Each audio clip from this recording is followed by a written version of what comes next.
30 বছর বয়সটা জানো তো ভীষণ অদ্ভুত। বেশিরভাগ মেয়েদেরই এই সময়টা বিয়ে হয়ে যায়, আবার কারোর কারোর দু একটা ছানাপোনাও হয়ে যায়, হয়তো আবার তখনও কারোর এই সংসারের মায়াজালে ঢোকাই হয় না। তবুও হঠাৎ করে আয়নায় মুখ দেখে সেই কিশোরী বেলার মতন অনেকক্ষণ তাকিয়ে থাকাটা আর হয়ে ওঠে না। এই সময়টা ভীষণ একলা জানো তো, ভীষণ হিসেবি। 18-র তরুণীর মতন তখন চোখে কাজল লাগিয়ে ঝুম বৃষ্টিতে ভেজা, সেটা আর হয় না। সেটাকে লোকে ন্যাকামি বলবে। আবার 40-এর মতন সংসারের যাবতীয় কাজে নিজেকে মধ্যমণি করে ওঠাটাও হয়ে ওঠে না, সেটাকে লোকে আবার জ্যাঠামি বলবে।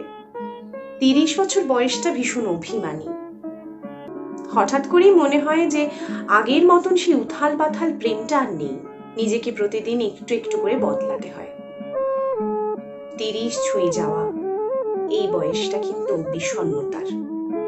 একটা ভীষণ চঞ্চল পাখির খাঁচায় বন্দি হবার অনেক দিন বাদে পালাবার জন্য আশা ছেড়ে দিয়ে খাঁচাটাকেই ভালোবেসে ফেলার মতো বিষণ্ণতা হলো 30 বছর বয়স।